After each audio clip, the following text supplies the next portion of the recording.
Hello guys, welcome to my YouTube channel. And here we talk about football and nothing else but football. So today, basically, I want to talk about the deadline window and what happened there and what happened in the closure of it during the closure and the surprise names that we had during the transfer window. So basically, this is what happened. Yeah. That transfer window was full of very many things for sure. So, for example, Isaac, the deal with Isaac was long due was long due to come. I mean, if you are a football supporter, then you know what I'm saying. This drama has been going on. This drama has been going on for quite a long time. Yeah, and it's about time it is settled. And I'm quite happy for I'm quite happy as I was saying now this network issue is going to trouble me so much. Let me check and yeah, we are live. So guys, I mean it's better you be like somebody like Isaac compared to somebody like Mark Guehi, all right? I know it is the coach and everyone else has decided that Guehi is going to stay in Crystal Palace. But if he had that energy of Alexander Isak, I'm sure he would have already signed for the team that he wanted. You know, Oliver Gunnar will not have left McGuire to go to Liverpool because they don't have another defender of his capability. You saw that game that they played last time, or the last game week, right? The Crystal Palace game, and you saw how he performed. You saw the finesse that he had when he was scoring that goal. So Mark Guehi is such a good player, and any team will be lucky to have such kind of a player. But the heart, you have to have the energy to tackle all these things, you know. For example, if Mark Guehi was keen on his movement, all right, if he he's a good guy, all right, he follows the rules, he plays, he's not there online talking about the transfer news, he plays by the book. But how is he rewarded? Honestly, how is he rewarded? By not getting his move to Liverpool, the move that he wanted for a long time. I don't know why Oliver Gunnar did that to him, but we will wait and see. We will wait and see what happens next. Yes, Yossi Famak, yes. So the next thing that I want to talk about is Alexander Isak joining Liverpool and leaving Newcastle United, while Wissa also joined Newcastle United and left Brentford. You know, the grit that Alexander Isak has towards his signing is quite commendable compared to Mark Guehi of Crystal Palace, right? Mark Guehi of Crystal Palace is such a good guy. Even the Sky News talked about it, right? But the thing that is wrong with this is that this guy did not put the effort for that transfer market or in that transfer window to go to Liverpool. All right. For example, Isak was very clear on what he wanted. Thank you for coming in. Like the live and subscribe. As I was saying, Isak had that energy of going for what he wants. All right. He said he's not going to play. He said he's not going to be seen close to the team. Even the training grounds, he was not going to play with them. You know, that's the kind of energy that you need as a player in the Premier League. You know, the fans were harassing him, the management were harassing him, but he stuck by he stood by his choice and said that he's going to Liverpool. And now he has gone to he has gone to Liverpool in a record fee of 140 million pounds, which has never happened. Right. The next one, I think Liverpool this season have signed the most expensive players. Yeah. Um, Hugo Ekitike was 95 million pounds, right? And then we go to who else? Wits was 125 million pounds. 125 million pounds. Do you know that? Then Isak came at 145 million pounds plus add-ons. Imagine that kind of money this Liverpool team is managing to have. On the other hand, I would like to commend the way Manchester United has performed in this transfer window, right? Making sure Jadon Sancho has gone, making sure who is this Anthony has gone, all right, and they have gone to good teams. For example, Jadon Sancho has gone to Norwich, and what is his name? Anthony has gone back to Real Betis. He has been signed to Real Betis. And I don't know why these teams play this kind of games that you wait until the last minute to sign a player whom you want and whom you need, all right? So best of wishes, Anthony, as he goes on his way to Real Betis. I wish him the best in that team, all right? Because Manchester United typically is not the best team for him. All right, Jadon Sancho, the freedom fighter, Garnacho, the freedom fighters, and plus their friend Marcus Rashford, they have already gone out of the club, and that is the best thing possible that can happen to Manchester United.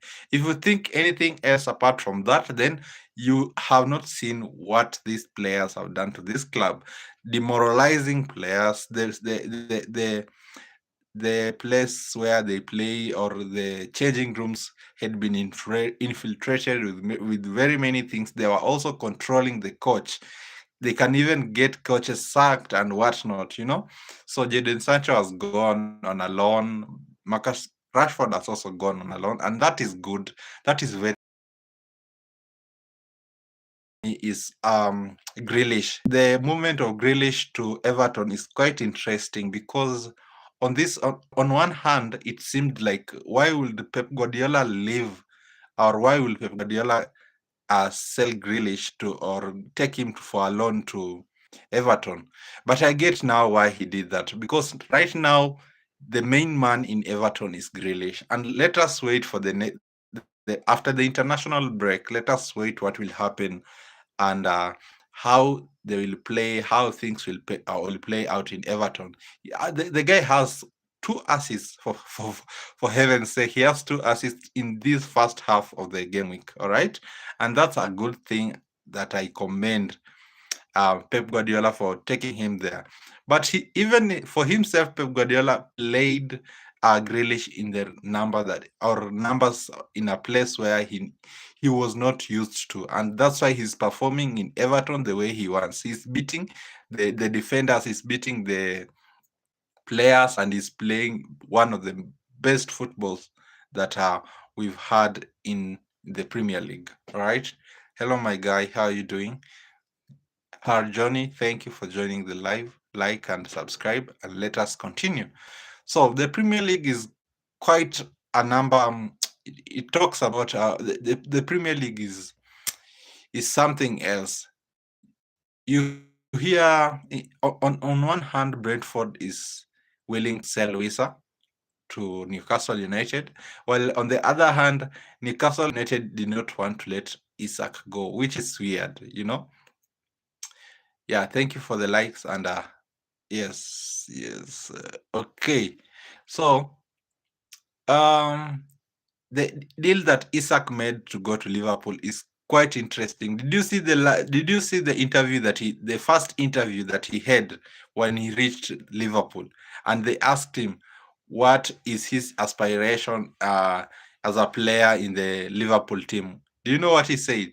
This guy was bold enough to say that he's going to win everything, and you are going to see this. And he did not laugh. There was just silence. This guy is a lethal shooter, a killer. They've really got a proper number 9. Getting rid of Darwin Nunes and number 9 and getting Isak is quite an upgrade. Even if Mo Salah posted and said that we should not compare Luis Diaz to Waltz and uh, Darwin Nunes to Isak, I do not agree with him. This is quite an upgrade from those players. Even though they won the Premier League and whatnot, the upgrade that Liverpool needed was that one of Darwin Nunes going to another team and who and Isak now joining the team, and I'm quite comfortable with that. But the thing that is making me shake in my boots is that how will Manchester United perform against Liverpool? With the way we are having a shaky midfield, we have not yet signed a midfielder, and the transfer window closed 2 days ago. In the deadline window, we signed 10 elements, and you could see the power of signing for Manchester United. For sure, if you sign for Manchester United, things will change for you. You saw that Sen Elements, the goalkeeper that has been signed, before that he had 10,000 followers. And I'm not lying. He had 10,000 followers before signing for Manchester United. Then, just barely after the news, Fabrizio Romano gave us the news. 12 hours later, what happened? His account in Instagram went from 10,000 followers to 107,000 followers and climbing. Meaning Manchester United is a very big club. And if you don't support Manchester United, then I don't know what you're doing. Just look for a club, all right? Yeah, so for right now, I'm happy with Manchester United. The only thing that is making me that is troubling my mind is that Manchester United for now they have signed Sen Elements, which is good, but he's a young keeper compared to Dibu Martinez that he was on an offer of 25 million pounds, yeah, transfer fee. I would have opted for this guy compared to any other person. Dibu Martinez is a World Cup qualifier and a World Cup winner. What else will you need from a goalkeeper? And you've seen what he has been doing in Aston Villa, right? You know it as well as I know it. He's a superb keeper. So Sen Elements is not a well-proven player. All right, you signing a young player just because of money does not really make sense. Dibu Martinez, when he stands on that goal post, he is able to control that the defenders control his box and whatnot, right? So this issue of Manchester United going forward and getting younger players just because they are being sold for less money should stop. So 17 million pounds to 23 million pounds is just a difference of 4 million pounds. I don't know why Manchester United did not make that sacrifice of getting only 5 million pounds. I know Dibu Martinez is 32 years old, and people are complaining or people are suggesting that Dibu Martinez is old and is not for the future. So we are targeting the future. That's why they are signing younger players like Sen Elements. But we tried and tested this thing. It is not going to happen in Manchester United. During the Ten Hag era, we had Garnacho. We had very many youngsters. We had Hannibal. But did they perform well? They didn't. In a team like Manchester United, you need a balance, right? You need a balance of people like Casemiro that can also guide these youngsters. You need people like Maguire to guide youngsters like Lenioro. The same thing that Arsenal did to Saliba. They took him on a loan. He did not know that. The first time Saliba was playing for Arsenal, he failed terribly. And he was taken for a loan, then came back, and he is one of the top most favorite defenders in the Premier League right now. So that is the same thing that should happen in Manchester United. For now, we have a shitty midfield, and Casemiro is not doing as good because Casemiro is a kind of a player whom you put at the 70th minute or 80th minute. So we don't have that energy in the midfield that can hold the ball. Yes, we have Mason Mount. He's a young man, 25, 24 years old. 26. If it's the most, 26 years old. Yes, he's a good midfielder. I don't deny that. But he has been on an injury road for a long time, years. And we don't know, in the next minute he can get an injury and goes. Then we have remedied Bruno Fernandes alone in the midfield, the only person that has the eagle vision, that eagle vision of Rodri, that eagle vision of Iniesta, that eagle vision of Tony Cruz. You need a midfielder like Caicedo, all right? You need a midfielder who can control that midfield, a midfielder like McAllister. You need these people who can be able to hold the ball, boss people around, and get maybe a foul or get a good pass that can lead you to a goal scoring opportunity. As for us, Manchester United, we are really lacking that. And I'm not kidding. For sure, if Manchester United can sort the midfield, I'm telling you, with the goalkeeper right now, we've sorted that. Everything will be different. And I'm promising you, if I think the next transfer window will be on January. I'm not sure, but I think it will be on January. And this transfer window has made me question very many things. People are talking about, oh, Manchester United, they don't have money. I don't know how they'll get players. I also am a Manchester United fan. I'm a crazy fan of Manchester United. So I was wondering, how will we sign players? And you're telling us the club is broke. Yeah, the stands, rain is pouring into the stadium. What will happen next, right? But what is funny is, when I saw they have signed Cunha for 65 million pounds plus some 10 million add-ons, that's a lot of money. Then they signed Bemo for 60 million pounds. That's a lot of money. Then the shock, the one thing that shook me was the signing of Benjamin Sesko. I mean, if you have seen the transfer window, how things are going in Manchester United, Benjamin Sesko being signed to Manchester United is one of the best deals that Manchester United can have. Thank you for joining the live, and like and subscribe as we continue. So, when Benjamin Sesko, that deal was offered for 75 million pounds, as one of the person who was surprised and ran to all the pages that always tells the news about the transfer market, as one of the people who ran there to see if that deal closed. So Manchester United, people saying that we are broke really does not make sense. I think it is brokey, right? Not broke, because we have signed 200 million pounds worth of transfer fees in this season. Yes, we have sorted that number ahead. Yes, we have Cunha. Yes, we have Mbemo. Yes, we have Sesko. But what about the midfield? Ruben Amorim does not trust Kobe Mino in the midfield. Kobe Mino is one of the best players in Manchester United. If given a chance, that guy will show you wonders. If you watch the games last season before Ruben Amorim came into Manchester United, for example, that game of Manchester United against Wolves, who gave us that winning goal? I mean, this guy comes in clutch times and gives us the points, and that's what you want in your center midfielder, right? Let us go back to our problems that we've started in this season. First game out, the Manchester United game versus Arsenal. What was the main thing that to led to us conceding a goal?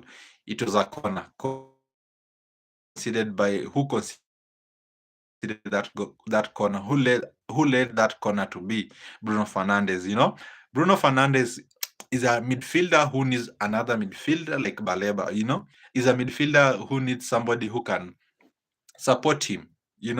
So the first game we failed, or we lost, mainly because Bruno Fernandes causing that corner. And right now, one of the best teams in the Premier League is Arsenal in corners and set pieces. So, and we had a shitty goalkeeper. I don't know why Ruben Amorim started. I don't know why Ruben Amorim started Bayandere instead of starting Tom Heaton. Of all the three goalkeepers before we have signed Senelemens, of all the three goalkeepers that we had, Bayandere, Onana, and Tom Heaton, I think Tom Heaton eclipses the both of them. And the first game that we played against Arsenal was not good at all in that corner. In fact, we were supposed to win that game. We dominated that game. We showed them that the way football is supposed to be played. And I usually, even my friends know this, and they are going to see this live, that I usually hate the way Arsenal play. They are just waiting for corners, set pieces. There's no flow. They are lacking something called the it factor. They don't have the it factor that Liverpool has. They don't have the it factor that Bournemouth has. Sunderland is a new team that has joined the Premier League, and it is surprising me on levels that I did not believe something like that can surprise me. Let us wait. We play against them, and we'll see how things go. The second game, Fulham versus Manchester United. This is another game that really made me almost cry. I was angry. I almost even broke my television. I almost even broke my phone. I was like, thank you for joining in. Subscribe and like as we continue. That game in the first half, we played incredibly, right? We had the ball, possession, we had the strikes, we had the shots on target, we had everything needed to win that game. But the only thing that still surprises me until now is we don't have that number 9.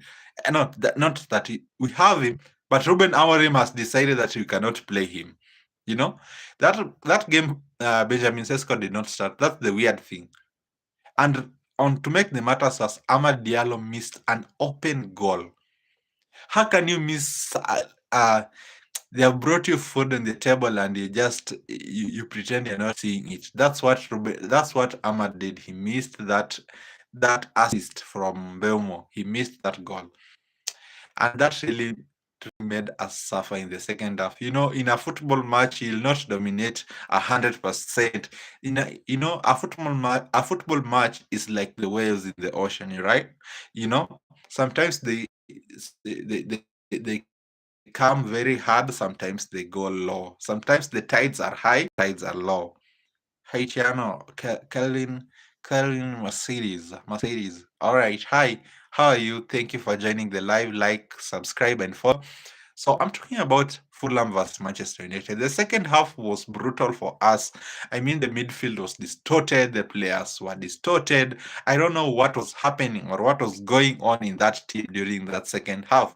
But what made me really angry is Bruno Fernandes in that team, that second half, Manchester United versus Fulham. Do you know that goal that Smith Rowe scored? Who was the person who was the player that was supposed to track him? I went back and watched that replay, and I was sure, almost 150% sure that a midfielder made that mistake. And to my surprise, I went back and watched that video, and really, a midfielder was supposed to track Smith Rowe.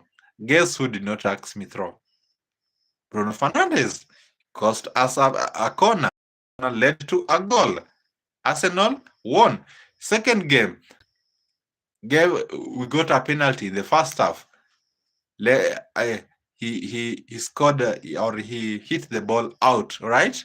I do not blame him, but that was childish of having those tantrums with the referees. I mean, that does not make sense in any kind of way possible. So he caused that goal. He did not track Smith. Happen. Yeah, that is done. That game we drew. We went to our third game, Burnley versus Manchester United. The same thing that I've been saying for a long time. That midfield needs to be sorted. If Burnley can pass through us like there's nothing there, what do you think if Liverpool catches us? What do you think if McAllister in that midfield, if Eketike in that striking, if Mo Salah there catches that ball, what do you think will happen to Manchester United? It is going to be brutal than when Ten Hag was here and we were beaten 7-0 by Liverpool. I dread Liverpool right now. Right now, they have signed Isak, and you know Isak is a scoring machine. With our poor defense and our bad midfield, I don't know how, and I don't know how we'll manage to be able to partake in that competition. So one thing that I would like to air out is that I think there's an agenda towards Manchester United, and don't even get me started. When we lost against Arsenal, the whole media outlets, tabloids, the internet was against us, right? They were saying, oh, they have lost, there's nothing that they have gotten. Then we drew against Fulham.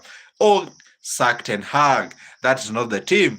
Then we won against Burnley and we celebrated and we enjoyed it. Then guess what? The tabloids again, the same people who are saying that we should win games, that they say that we are celebrating like we have won a UEFA Cup, like we have won a Premier League. Why would you say that while Barcelona won or came back against Levante, a newly promoted team? Mind you, it is a newly promoted team in United for winning against Burnley, and the same time Barcelona, the same team in La Liga, one of the best teams in La Liga, came back to win against Levante, a newly promoted team. Same thing that happened in Manchester United. But did you hear what they were saying against what they were saying for Barcelona?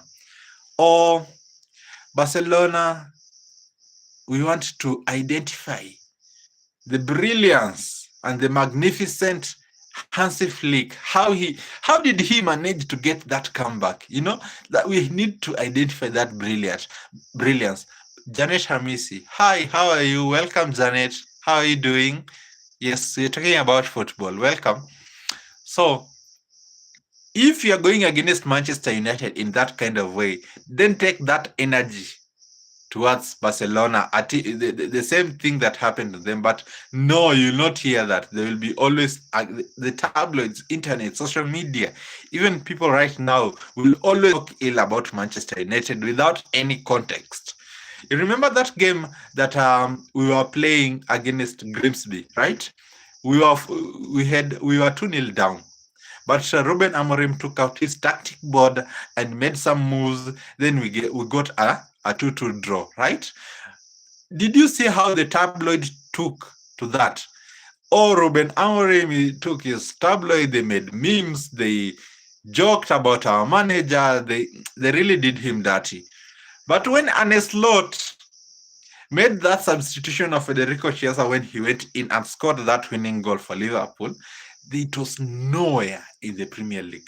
In the internet, in the tabloids, in the Western media, everywhere.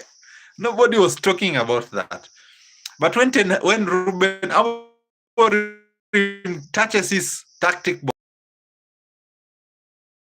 that only tells me one thing, that Manchester United, we are hated, we are adored, but we are never ignored. And that's the thing that I've kept it and I'm going with it.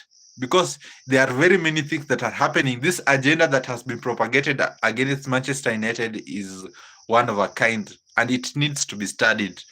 And I think we are too big of a club that they know that they cannot bring this club down, but they can derail our progress in the Premier League, and they are doing just that.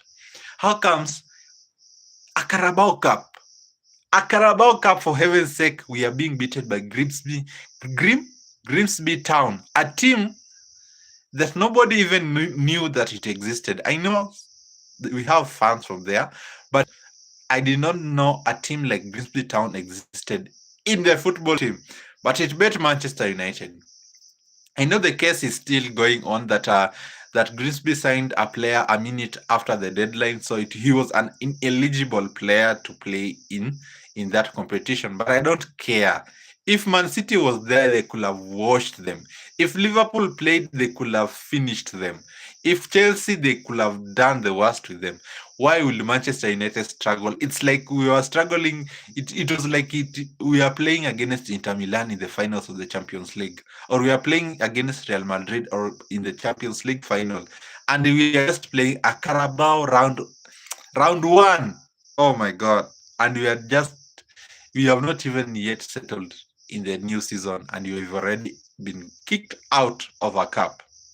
Let's wait for the FA Cup and let's see how things will go.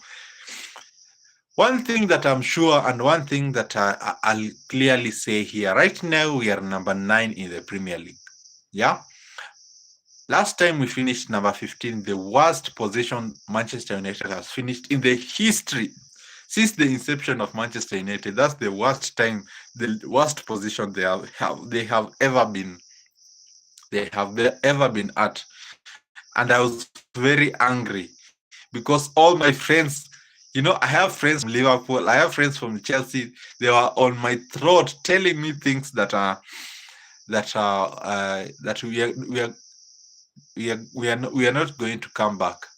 But we should trust the process. We should trust the process the way what can I say? The way the way Arsenal fans usually say, we trust the process. When Arteta came in Manchester, no, Arsenal were not good. They were shit, but yeah, let us say they were not just good, but he managed to build them up from down in the ground to where they are now. So why will I not say that Arsenal is? Why will I say we should not give why will I not say that we should not give who is it? We should not give Ruben Amorim time to build that Manchester United team, because we need that time. We need that time really for a manager to settle in and get his team and get the results that are needed. So let us talk about the Ten Hag issues and what about the football world, right? When Ten Hag was sacked from Manchester United, he had to be paid some kind of money, all right? So they paid him $15 million. Oh no, 50 million pounds as a severance fee for being sacked from Manchester United. Then he went to Bayer Leverkusen. He has not even stayed for more than 3 games. He has already been sacked. That clearly tells you what kind of a manager he is. Yeah. Above all, Ten Hag was not a good coach, and I'm good. Leverkusen have done a great thing in sacking him before he could spoil their progress in the league. Xabi Alonso in Real Madrid, I know he'll be doing wonders. I know they are doing their thing, but Real Madrid right now is not the team that I really liked before. There are some loopholes there that needs to be filled. For example, in the midfield, there's now a very big hole there of this. Well, remind me his name. Luka Modric. Yeah, if Luka Modric, he has gone to Milan right now, and we pray that he does well there. He does it well there. So that comes to the end of my live today, and thank you for the guys who joined in. Thank you for the last person watching this. Can you subscribe and give me one subscription, and like my video as I end this live? Always thank the Lord God, for He always knows what's best for you. All right, subscribe, and till next time, Toodles.